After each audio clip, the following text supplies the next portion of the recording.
ونشهد أن لا إله إلا الله ونشهد أن سيدنا ونبينا وحبيبنا ومولانا محمد وسلم صلاة وسلام عليك يا رسول الله صلى الله عليه وسلم. أما بعد فأعوذ بالله من الشيطان الرجيم. بسم الله الرحمن الرحيم.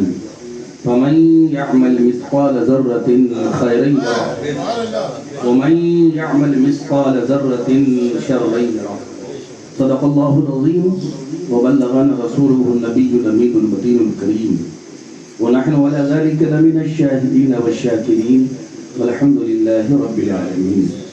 لائق صدر احترام بزرگوں، آئیے کچھ عرض کرنے سے پہلے مناسب نہیں بلکہ ضروری سمجھتا ہوں کہ ہم اور آپ مل کر انتہائی عقیدت و محبت کے ساتھ غلامی کا ثبوت دیتے ہوئے بارگاہ مصطفیٰ صلی اللہ علیہ وسلم میں ہدیہ درود پیش کریں اور پڑھیں. اللہم صلی علی سیدنا و شفیعنا و حبیبنا و مولانا وآلہ بارک وسلم صلاۃ و سلام علیک یا رسول اللہ صلی اللہ تعالی علیہ وسلم. نعت خواں حضرات بارگاہ نبی میں نعت پڑھ کر ہمارے قلوب کو منور کرتے چلے گئے، دل میں روشنی ڈالتے چلے گئے اور ہمارا دل منور ہوتا رہا. اور کیوں نہ ہو، اور کیجئے.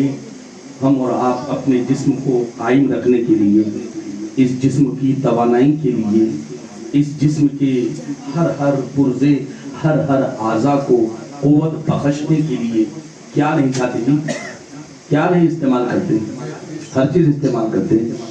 کبھی کھانے میں آپ روٹی لیجئے، چاول لیجئے اور دیگر چیزیں لیجئے. فروٹ میں آپ کیا کیا نہیں لیتے. کیوں؟ اس لیے ہمارا جسم تر و تازہ رہے، قوت رہے، طاقت رہے، سماعت میں طاقت رہے، زبان میں طاقت رہے، آنکھوں میں روشنی رہے، پیروں میں طاقت رہے، ہاتھوں میں پکڑنے کی قوت رہے، باہوں میں طاقت رہے. اس وجہ سے ہم اور آپ غذاؤں کا استعمال کرتے ہیں. کبھی کھانا کھاتے ہیں، روٹی کھاتے ہیں، چاول کھاتے ہیں، طرح طرح کی غذائیں کھاتے ہیں. اسی میں ہر انسان مگن. رات کو رات نہیں سمجھ رہا ہے، دن کو دن نہیں سمجھ رہا ہے. آن بان، دکانداری، کھیتی باڑی، تجارت، ساری چیزوں میں انسان مشغول نظر آ رہا ہے.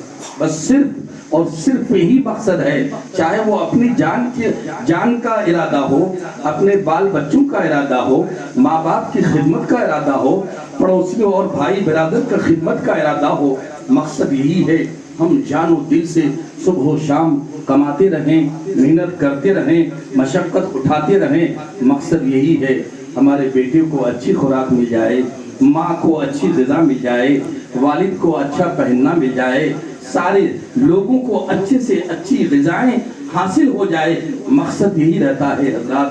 تو حضرات ہمارا ہر لمحہ، ہماری ہر گھڑی، ہر لحظہ، ہر وقت اسی سوچ و فکر میں ہے کس طرح سے ہم روزی کمائیں کہ جسم کو طاقت بخشیں. سب کو فکر لگی رہتی ہے، مگر آپ نے کبھی غور کیا غور آپ نے کہ یہ جسم جس کی وجہ سے قائم ہے، یہ جسم، یہ سراپا جسم، یہ آنکھوں کی روشنی، یہ ہاتھوں کی طاقت، یہ کان کی سماعت، یہ زبان کی گویائی، یہ پیروں میں طاقت جس کی وجہ سے ہے، کیا اس کے لیے کبھی آپ نے غذا ڈھونڈا ہے؟ تلاش کیا ہے؟ آپ نے غور کیا ہے کبھی؟ یہ جسم جو اتنا بڑا موٹا اور تازہ جسم ہے، اس کے لیے ہم بالکل دن رات مشغول ہیں، بالکل رات و دن پریشان حیران پریشان ہیں. مگر یہ جسم جس کی وجہ سے قائم ہے، اسے ہم اور آپ روح کہتے ہیں. ہم اور آپ روح کہتے ہیں. چاہے وہ ہم ہیں، کوئی بھی ہو، کسی بھی مذہب کا ماننے والا ہو، کسی بھی دھرم کا ماننے والا ہو، سب اس بات پر متفق ہیں کہ جسم جو قائم ہے یہ روح کی وجہ سے ہے. مگر غور کرو میرے پیارے بزرگوں اور دوستوں، میرے نوجوانوں، کبھی ہم نے غور نہیں کیا کہ آخر روح کیا کھاتی ہے، روح کی غذا کیا ہے، روح کس طرح سے تر و تازہ رہتی ہے، روح کو کیا چاہیے. تو حضرات محترم، روح کو کیا چاہیے؟ ارے قرآن کی آیت چاہیے کہ سبحان اللہ، قرآن کی تلاوت کرو، یاسین کی تلاوت کرو، قل هو اللہ شریف کی تلاوت کرو، سورہ رحمان کی تلاوت کرو، سورہ یاسین اور سورہ ملک کی تلاوت کرو، الحمد کے الف سے لے کر والناس کے سین تک تلاوت کرو۔ یہ روح کی غذا ہے، یہ سبحان اللہ، یہ روح کی خوراک ہے۔ اور مجھے کہہ لینے دیجئے، چاہے وہ الحمد کے الف ہو یا والناس کا سین ہو، یہ سارا قرآن نبی کی نعت ہے کہ یہ سبحان اللہ، نبی کی توصیف و تعریف، یہ سارا قرآن نازل ہوا ہے۔ ساری آیتیں، ساری سورتیں، سارے حرف نبی کی نعت میں نازل ہوئے ہیں۔ کسی شاعر نے یہ کیا چکر اور جوش میں آ کر کہا ہے کہ اے اثر نعت پڑھ بزم سرکار میں، اے اثر نعت پڑھ بزم سرکار میں، نعت ہے روح کی تازگی کی۔ تو آج آپ کو ہم خوراک دیے جا رہے ہیں، اس کو یاد رکھیے۔ دکان میں بیٹھیے تو سبحان اللہ پڑھیے، ارے گھر میں بیٹھیے تو الحمدللہ پڑھیے، بازار میں جائیے تو ذکر اللہ کیجئے، نبی پر درود و سلام پڑھتے رہیے، درود کا ورد کرتے رہیے، آپ کی روح کو غذا ملتی رہے گی۔ سبحان اللہ کہیے، آپ کی روح کو غذا ملتی رہے گی، خوراک ملتی رہے گی۔ مگر میں کہنا چاہتا ہوں بزرگوں اور دوستو، آپ جسے ہم ذرہ کہتے ہیں، قطرہ کہتے ہیں، آئیے جس آیت کریمہ کی میں نے تلاوت کیا ہے، رب ارشاد فرماتا ہے فَمَنْ يَعْمَلْ مِثْقَالَ ذَرَّةٍ خَيْرًا يَرَهُ وَمَنْ يَعْمَلْ مِثْقَالَ ذَرَّةٍ شَرًّا يَرَهُ۔ تم نے ذرہ برابر بھی نیکی کی ہے وہ بھی دیکھو گے، اور ذرہ برابر برائی کی ہے وہ بھی دیکھو گے۔ تو حضرات یہ کیا ہے؟ محفل میلاد کیا ہے؟ نبی کا ذکر کیا ہے؟ اور اللہ اور اس کے رسول کا ذکر کیا ہے؟ نعت خوانی کیا ہے؟ قرآن خوانی کیا ہے؟ یاسین خوانی کیا ہے؟ قل هو اللہ شریف کی تلاوت کیا ہے؟ یہی تو ذکر ہے۔ اور بات ہے کہ ہماری عقل، ہماری سوچ، ہماری بچار، ہماری پہنچ وہاں تک نہ جائے۔